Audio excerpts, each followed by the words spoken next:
Okay, welcome to the video on information products. We're going to be covering information product creation in this webinar, and let's get started. While we're going through this process, I want you to take into consideration what we talked about in a previous module. I think it was the business models, is your value ladder. And what I mean by that is while you're going through this process, you're going to want to think about kind of down the road a little bit.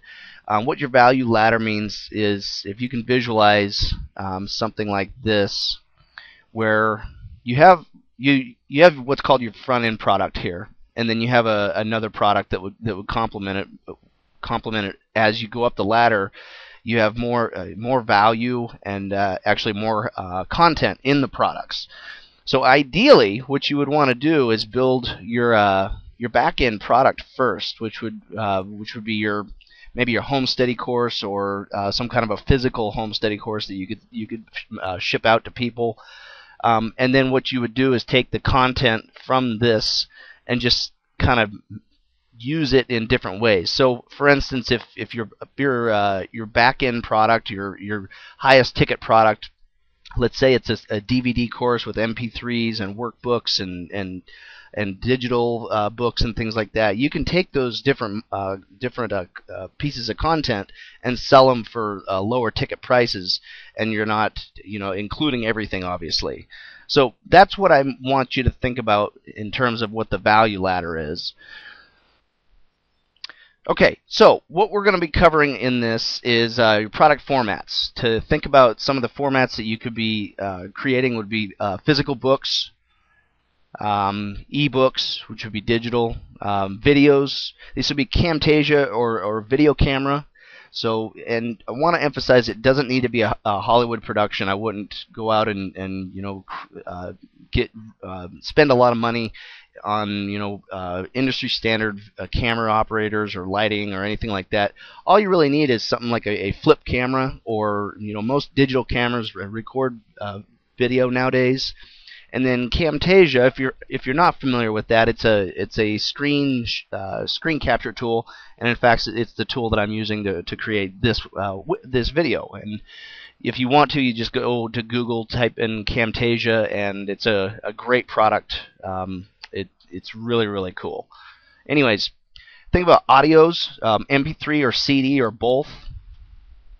Video, which you can distribute online, or you can create DVDs or both. So we're going to talk about some product ideas. And like we mentioned earlier, you could write a book to publish on Amazon Kindle, Create Space, or 48-Hour Books, which is a physical book distributor. They're pretty cool because you can run short runs on them, and then they will ship those out to you. Think about compiling articles from multiple authors and experts. This was done very famous by Jack Canfield and Victor Hansen, or Mark Victor Hansen. Basically, they compiled articles from multiple sources, people that had written articles, authors and experts, and compiled them into these books and just made a killing on it. Another thing is public domain. So the short rule with public domain is something that's been published before 1923. Okay, and there's some other more in-depth rules, which if you do go this route, make sure you do look into the legalities of it. There again, I can't give legal advice, so I'm just kind of throwing this idea out there. So a couple of places to access good public domain stuff is, for like books would be like Gutenberg.org. Films you could find at archive.org. You could do a play, which also at Gutenberg.org. You could do songs. You could do posters. You could do instruction manuals. The sky's really the limit when it comes to public domain. As far as it's amazing how much content is out there to just be repurposed or reformatted. Okay, so private label and resale rights. What the benefit of private label and resale rights is you can purchase the products for dirt cheap. You can rewrite or hire a ghostwriter to do the product with you. You can reformat the product, MP3 video, create a physical product, and the major benefit there is you're taking, if you have like a let's say an ebook, you can reformat that into an audio and a video or both, which inherently it creates more value, and you can sell that for a lot more than you would just a digital ebook. Okay, another thing you can do with private label rights and resale rights is re-niche the product. So, for instance, if you had a product on how to use Twitter, you could re-niche it as say Twitter for business. So instead of being really broad, you're really niching it down to a specific audience. Some things to remember if you are using PLR and or resale rights products is to really always get your own graphics created. Do not use the graphics that are provided. It'll make the product more unique and less competitive. And what I mean by that is, if you're unfamiliar with private label rights, is typically when you buy a product that's a private label right product, the creator will include a graphics package to make the product, the values there. I mean, the graphics aren't bad. What I'm saying though is a lot of people, what they will do is they'll just grab the PLR product, kind of redo the book a little bit to put like their name or their website in it, and then they'll use the exact same graphics, which kind of defeats the purpose of the private label rights to begin with, because you're wanting it to create your own product and be unique. Okay, another thing is take note of the rights. Private label rights and resale rights are a little bit different. Resale rights will typically be a little bit more restrictive. In other words, private label rights, you typically can do pretty much anything you want.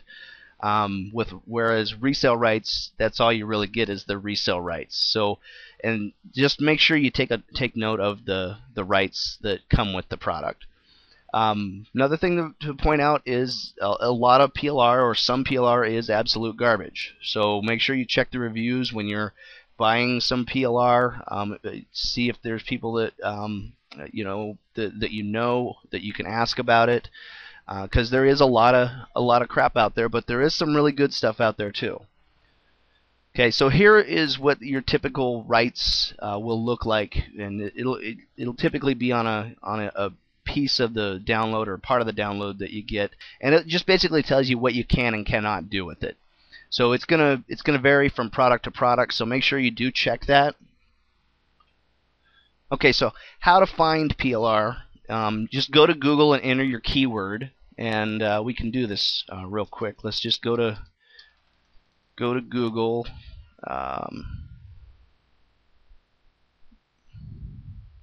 Okay, so we go to Google, and let's say we're looking for a Twitter PLR product.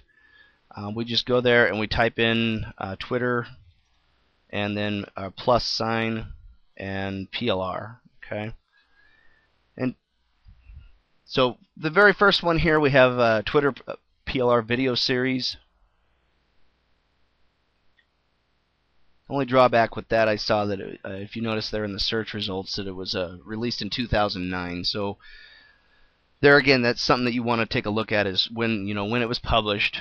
But basically, what we have here is a Twitter video series, and then it'll give you an idea or give you a list of what the videos consist of.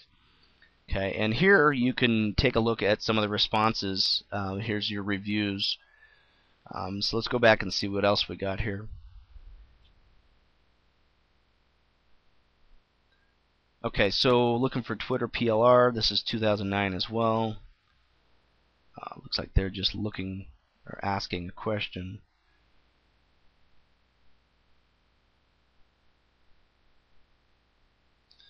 Okay, so you got article pack, ebook, mini site, free Twitter PLR download. Okay, so just for another example, because you can typically do this with almost any niche, not all of them. Let's say water skiing, just for the heck of it. Okay, so here we're very top here, we got 10 water ski PLR articles. Okay, and PLR comes in all formats. It comes in text format, which these are articles. You can get MP3s, which are audio. You can also get videos. So pretty much any format is out there. Sometimes you have to dig around for it a little bit. So that's just a real quick way to pretty much any market that you're in, you can type in a keyword plus PLR, and you should be able to find something. Just remember that some of it is crap. Okay, so another product that you can create would be expert interviews, and then bundle them up. You could sell them like as individuals or bundle them. So finding experts on different subjects and doing interviews with them, either on to create an MP3 download or to create physical CDs that you'd actually ship out to your customers. You can create online videos and or DVDs. And ways to find experts to interview is just do a Google search. Simple Google search on your topic and see which names keep coming up. Blog search, find experts who have blogs on the topic and contact them. Typically they'll have a contact form on their page. Published articles, look at online resources such as like ezinearticles.com and see who are the top authors there on certain subjects. And then contact them to see if they'd be willing to do like a recorded interview. ClickBank Marketplace, top selling information products in your field on online marketplaces like ClickBank. So basically what you'd do is you'd find products in ClickBank and look at the gravity and see which ones are the highest, and then basically email that the support forum if they don't have the like the product creator's contact information on the page. You can typically get a hold of them through their support forum and develop a kind of a relationship or a conversation with them that way. Okay, so Amazon, check out the authors of the top selling books in your sector, especially new books, as the authors will be happy to promote them and will be used to giving interviews. Press releases. PRweb.com is one of the best sources of new press releases. It not only lets you see what's new, but it also gives you a ready-made list of people who actively want publicity. That's why they're submitting press releases, is because they want the publicity. So getting in contact with these people and saying, hey, would you mind doing a 1-hour phone recorded interview shouldn't be too hard. Okay, another product is Tele Seminars, and tools that you can use for this would be like GoToMeeting.com, FreeConferenceCall.com for just an audio product, and then another product is going to be seminar videos. So if you do seminars in a specific niche, you can record the seminar and sell it as a downloadable or a physical product. What's interesting with this is because seminars will typically go for a full day or sometimes over a weekend, you can typically cut that seminar up into multiple different products. And what I mean by splinter the products, I'll cover that real quick. Splintering your product means that you have your main core product, but then let's say so for instance, in internet marketing, you have your main core product, and then you have SEO, and then you have email marketing, and then you have blogging, and then you have PPC, and then you have social traffic, and then you have graphic design. You can basically splinter that product out multiple different ways. So, for instance, in this seminar model, because your structure, you're going to be going over certain subjects throughout the day or the week, you could cut that up into smaller products. You don't have to. I'm just kind of throwing that out there as an idea. So software products is another good lucrative route to go. Software does sell very, very well, and as far as creating software, if you're not very tech savvy, don't worry about that. What I want you to do, though, is kind of in order to come up with a software product that you think would do well, think about what tool you wish you had, and can you find something similar out there. So maybe you had a challenge. I always use the photo the photo get back after they've been dumped down the recycle bin by your daughter when she's 3 example. So that is that's a product that a lot of people, I'm pretty sure, have used, is image retrieval software is what I'm trying to say. So think about what kind of challenges or what kind of tools that you would like to have, and see if there's anything out there. And if not, what you can do is create a short description of what you want the software to do, and then you can use something like jingproject.com, which is a video sharing or video capture software similar to this. It's actually made by the same company. However, all it will do is 5-minute increments of video. But to get your point across to maybe a software designer and tell them what you want it to do, it's a great tool to use. So create a short description of what you want it to do, and then you could submit it to like Rent-A-Coder or Odesk or Scriptlance to see how much it would cost. And honestly, you'd be pretty surprised at how cheap you can get software created for. Okay, another one would be like Zazzle or Café Press.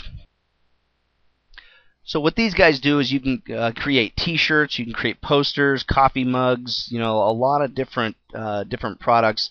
A lot of novelty products come out of here, like sayings, things like that. So and there again, if you're not tech savvy as far as graphic artist or anything like that, you can hire someone off of one of like Scriptlance or Odesk to create a graphic for you, and then you basically just upload this to their system, and then you can choose what you want to use it on, like a T-shirt or bumper sticker or coffee mug or a lot of different things. Cards, they have clothing, and then so this is Zazzle. Café Press is the same thing. And the cool thing about these guys is they do what's called print on demand. So let's say you have an idea for a T-shirt or something like that and you want to try it out.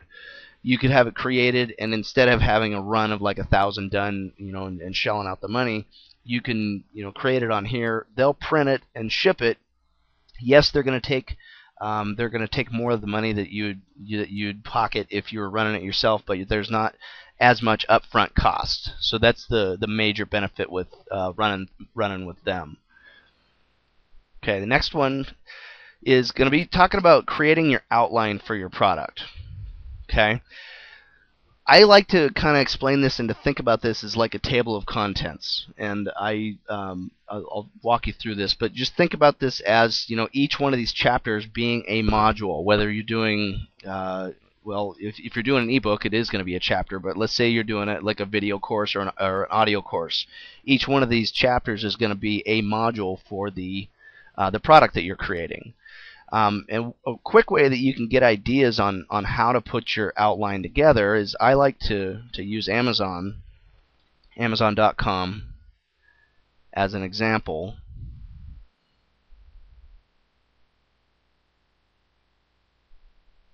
And what we can do is when we get into Amazon is we'll see what they have in here already. Let's use our Twitter theme that we're going for. And a lot of Amazon stuff now has this, if you can see this, where it says look inside. Okay, so this is the Twitter book, and then if we click on this look inside, typically it's going to have the table of contents. Okay.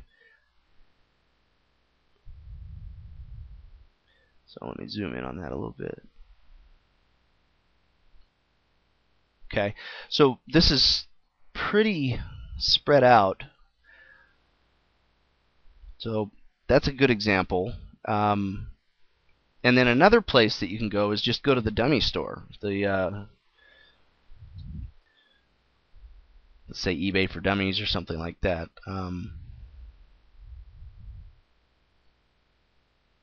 Okay, so just type in dummies.com, and the first one here, this Facebook Marketing All-in-One for Dummies. Take a look at their table of contents right here.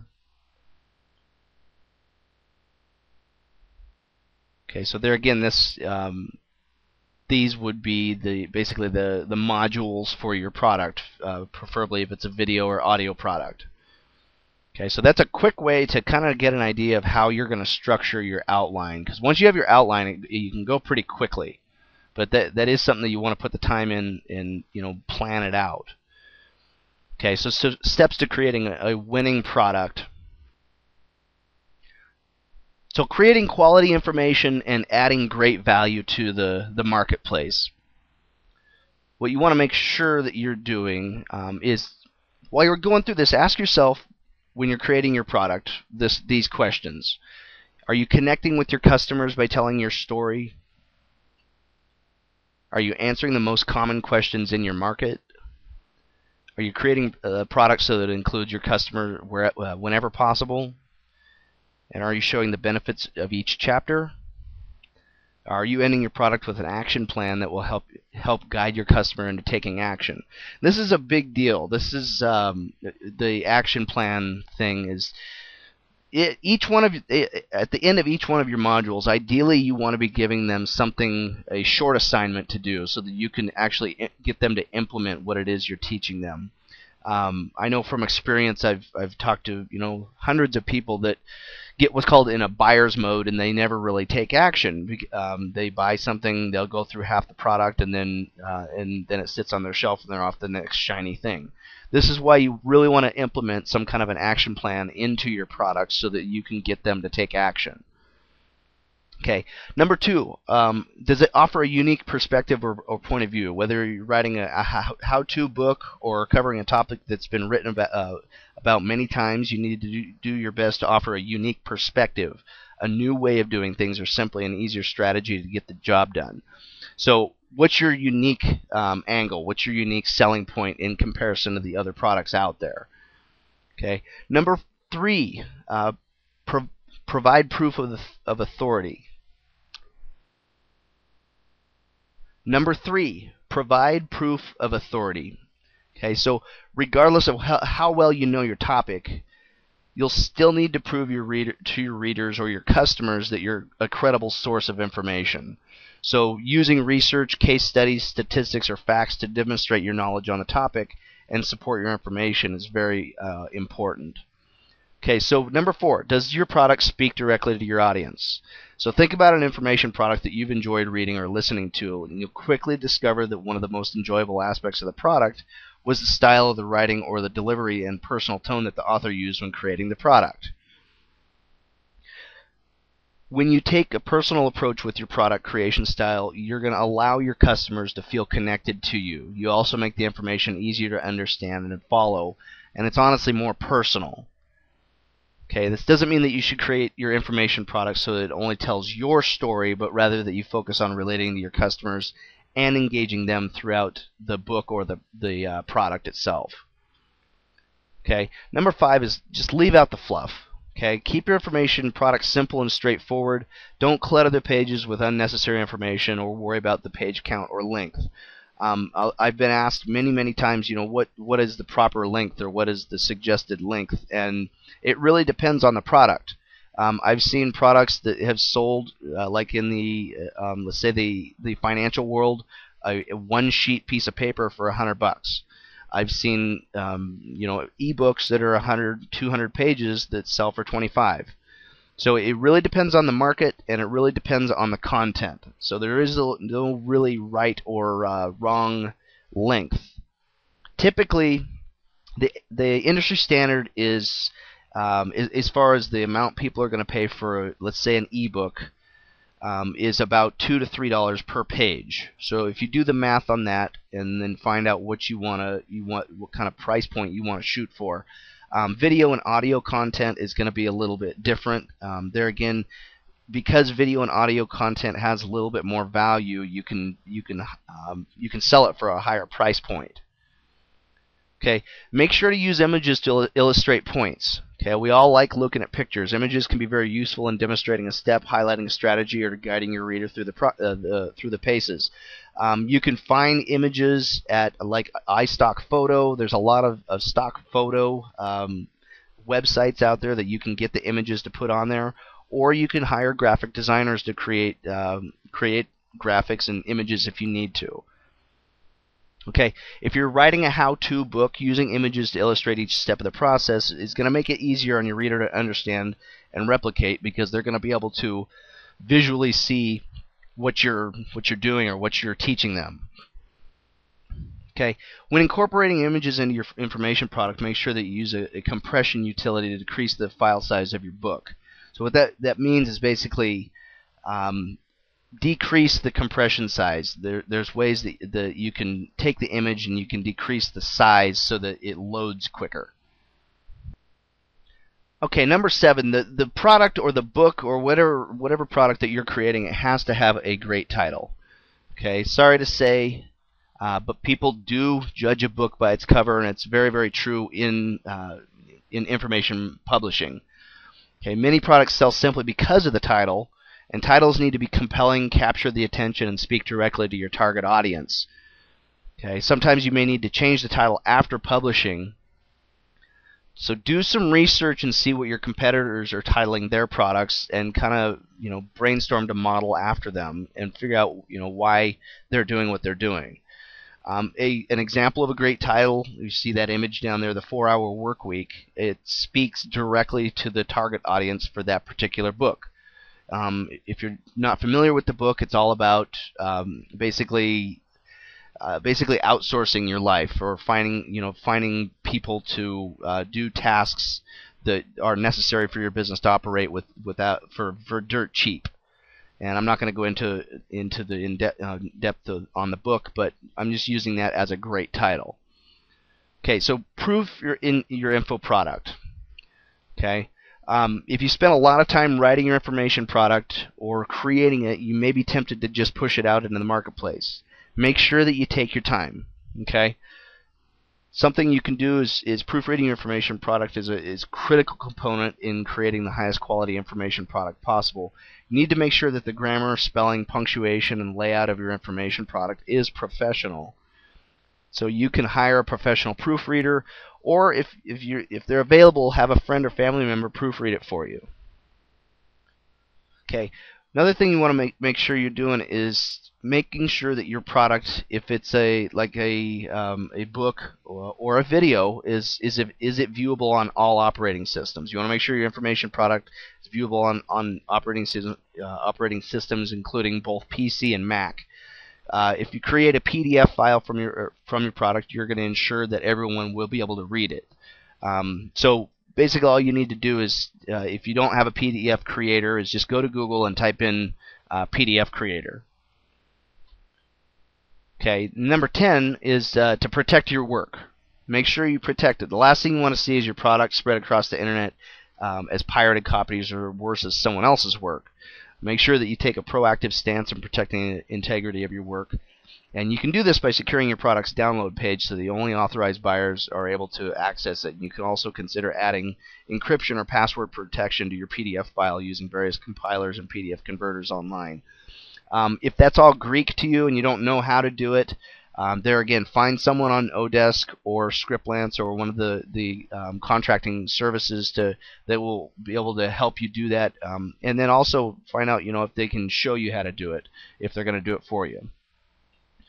Okay, so some lockdown resources: digitallockdownpro.com, dlguard.com, and then payloads.com are some resources for locking your products down. Okay, so we went through that pretty quickly. I hope that gives you some information to run on, give you some ideas of what you can do.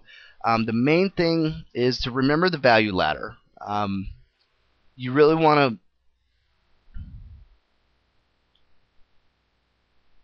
to think about that value ladder and how you can capitalize the most off of this subject, and ideally, what you'd want to do is create your back-end product. If it's gonna hold you up, then don't do it. But just make sure you do think about it and have it planned out for farther down the road.